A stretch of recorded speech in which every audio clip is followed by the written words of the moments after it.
Tama, maaayos ang lahat. Sana maayos daw ang lahat, sabi ni Nanay Imelda.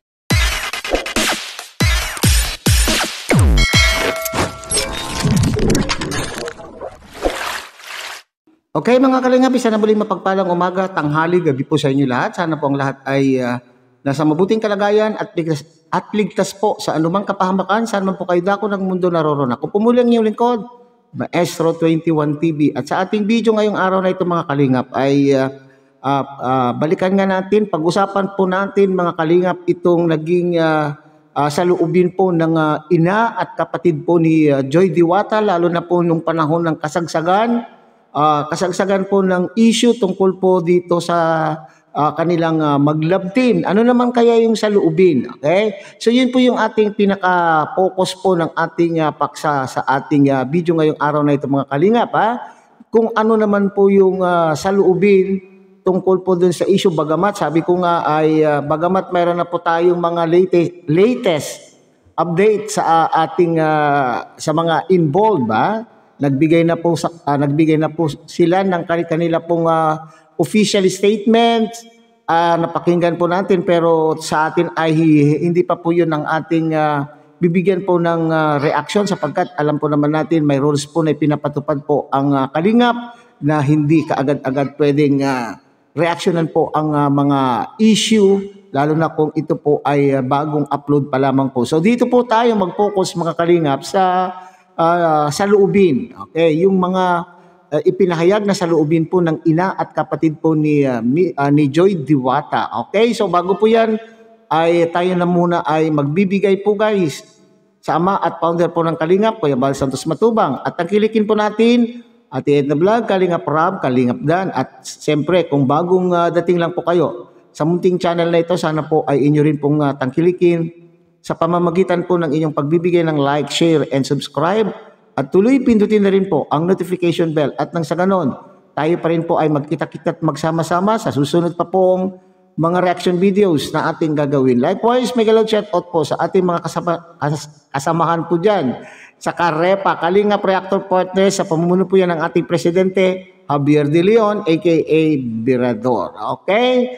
So, tunghayan muna natin mga kalingap ang isang maikling video clip na ating pong kinuha doon sa live po ng kapatid, kung saan po ay nagbigay din po siya ng kanya pong damdamin ang kapatid po at pakiusap itong si kapatid po ni Joy Diwata na si Rhea Mix Vlog. Okay. At yung isang karugtong po naman po na video ay atin naman pong kinuha po sa interview po ni Andy Kayakap Vlog kay Nanay Imelda, at kung ano naman po ang saloobin po ng kanya pong ina.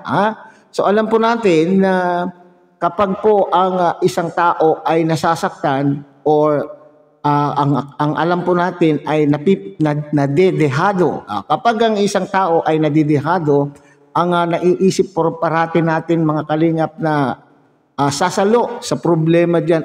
Sino po yung nauunang nasasaktan, di ba? Yung kamag-anak, kapatid, at siyempre, lalong-lalo na po dun sa ina. Okay. So, marami na po tayong nabasang mga komento tungkol po sa nararamdaman po ng ina, na sinasabi ay nasaktan, at ganoon din po kay Joy Diwata at sinasabing nasaktan. So, yan po ang ating pag-uusapan, mga kalingap. So, tunghayan muna natin ang maikling video clip na ating pong nakuha sa live po ni Rhea Mix Vlog at siyempre kay Andy Kayakap Vlog.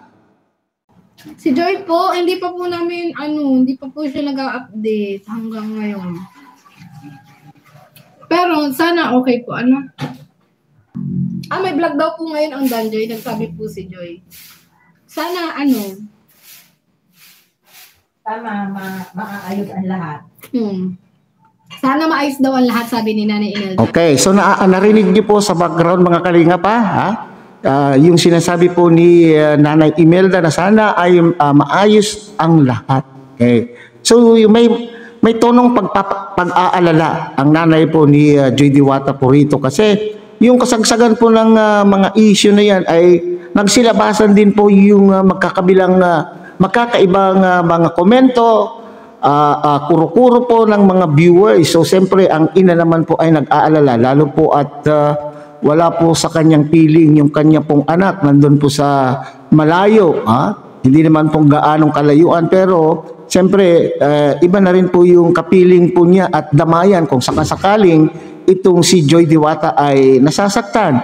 Kasi, kaya siguro nasasaktan po yung nanay ay dahil po dun sa mga nakikitang mga komento o nakakarating sa kanya po ng mga komento at issue. Okay? Ano po? Dalawang gabi na kami si mama wala tulog. Yes, 2 gabi na pong walang tulog si mama. Oh, birin nyo, hindi po nakatulog po ang nanay sa pag-aalala po sa kanya pong anak. Ha? So, ganyan po talaga ang mga nanay. Pagmamalasakitan po ang kanila pong mga anak kung ito po ay mayroon pong pinagdadaanan. So, hindi biro-biro po mga kalingap yung pinagdaanan po ng nanay po ni Joy Diwata po rito mga kalingap. Kaya sana, Naging issue, hindi ako nasaktan, hindi ako na, ngayon lang. narinig niyo ba si mama? Dinamdam ko ng maigi. O, dinamdam daw po niyang maigi yung pangyayari mga kalingap sa dami daw pong mga issue na nagdaan po kay Joy Diwata, ngayon lang daw po nasaktan. Naku po naman talaga. So, ngayon lang po daw nasaktan itong si Nanay Imelda. Siyempre ay kasama na po riyan ang ay karugtong po yan ng kanya pong kaluluwa o karugtong po yan ng kanyang, ano pong tawag diyan karugtong po yan ng kanyang buhay. So siyempre nasasaktan po itong si Nanay Imelda. Ayan, so mga kalingap, no? Anay, ano bang sa mga nangyayaring ito, Nay, anong masasabi mo, Nay? Wala ko yan, di. Wala akong alam at wala man akong cellphone ko yan, di. Ayan, Sira mga, na yung cellphone ko. o wala kang alam sa mga nangyayari. O yan po mga kalingap.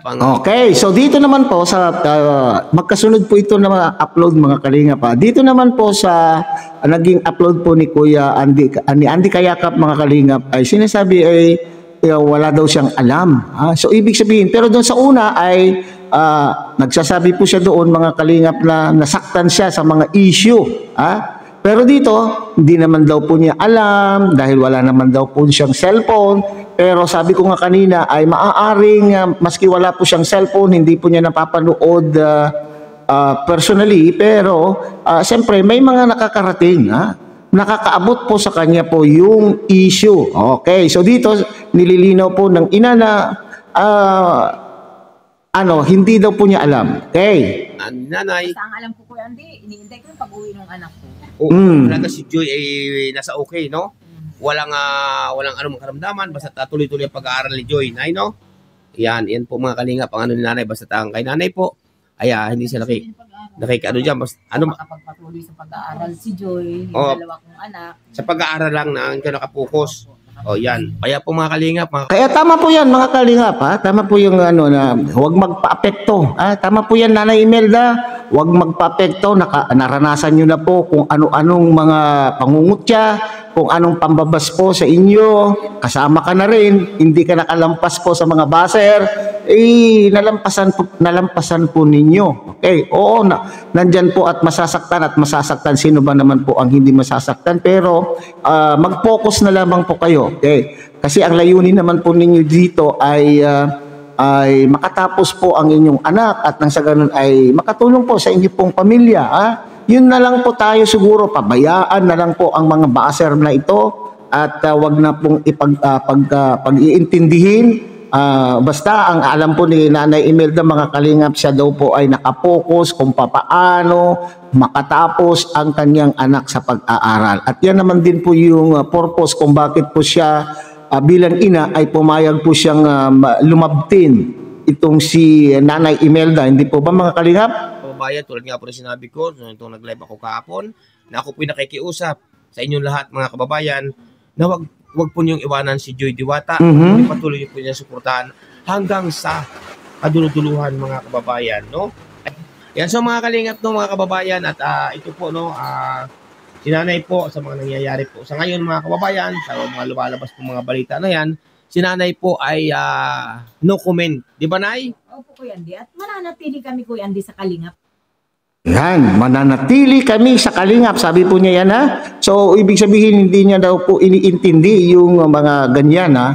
Basta ang mahalaga, dahil ang kalingap po ang nakakatulong po sa kanila at sila po yung una talagang nakatulong po sila sa kanila at malaki po ang naitulong po ng kalingap ay nandun po yung kanila pong loyalty. Ang kanila pong loyalty na hindi aalis sa kalingap. Ito siguro mga kalingap at mayroon din po siguro ditong idea po si Nanay Imelda kung saan po ay maraming nagkokomento na kung mawawala na yung Danjoy, ito siguro yung tugon, ha?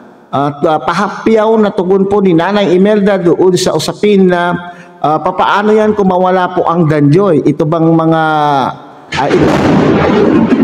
ang lakas po ng kulog mga kalingap. Ito bang si Joy Diwata ay maaaring aalis sa kalingap at siya po ay at ang mga iba pong mga ang mga ibang sponsor po ay mapupunta sa kanya personally at dumirekta na sa makatuwid ay handa ba? Ha? Handa ba itong Joy Diwata at ang kanyang pamilya na magpawakwak sa mga sponsor na alam po naman natin na hindi yan gagawin? Ha? Alam natin mga kalingap na hindi gagawin po yan ng mga nagmamahal na sponsor po kay Joy Diwata kasi may respeto pa rin po. Ha? Alam ko may respeto pa rin po sila sa kay Kalingap Rab, kay Kuya Bal, Ate Edna at sa buong Kalingap team. Kaya po ito siguro yung sinasabi po ni Nanay Imelda na hindi sila aalis kasi malakas ay malaki. Malaki yung pagtanaw ng utang na loob po nila sa Kalingap. Kung hindi dahil sa Kalingap, wala po sila sa kinalalagyan nila ngayon. Kahit ano pong mangyari, Kuya Andy. Sa kalingap. Yan, at yan naman talaga ang pinangako. Hindi po talaga nawawala yung tiwala ko kay Ayan, sa kanya naman, yan naman talaga pinangako. sa mga K-boys, hindi po nawawala ang tiwala sa kanilang lahat. Sa lahat ng kalingap. Ayan, at anong gusto mo na may paabot na kaya Joy, parating. Ang ano ko alam, Kuya Andy, sa kanya, basta nagusan niya ang pag-aaral niya. Tama, at nandiyan naman ang mga nagmamahal sa kanya. Ayan, at anong gusto mo na may At huwag parating? siya makakalimot sa mga pinagkakatanawan ng utang na loob. Tama, oo. Okay, so yan na. Yan ang maliwanag na pahayag po ng kapatid at ina po ni Miss Joy Diwata. Okay, mga bashers, so pakiusap po nila siguro ay huwag naman po masyado ang pambabas kasi marami tayo pong nakikita na pambabas po. O yan, kinapyawan po kayo ng katugunan ni Nanay Imelda tungkol po doon sa usapin na yun po yung usapin na maaaring yung mga nadismayang mga sponsor ay patuloy pa rin ang kanila pong pagmamahal kay Joy Diwata na baka daw po ay dumirekta na lamang po. Siguro naman po ay hindi. Mananatili po silang mananatili silang loyal sa Kalingap at hindi po yan din siguro gagawin. Hindi daw po magagawa po yan na sila po ay aalis kung sakasakali. Hindi po ba? Yan po yung magandang bagay po dito mga Kalingap. Marunong po silang tumanaw ng utang na loob. At kung anuman po yung pangyayari, masamang pangyayari na dulot po ng mga ganitong sitwasyon ay i-charge na lamang po natin sa experience.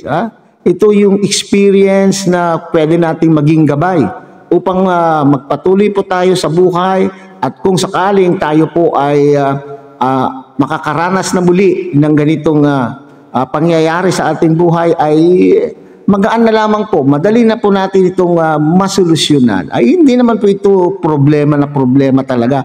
Dangan nga lamang po kasi mga Kalingap ay tayong mga taga-suporta, tayong taga-panood, ay alam ko no, nasaktan pero mag-move on na po tayo.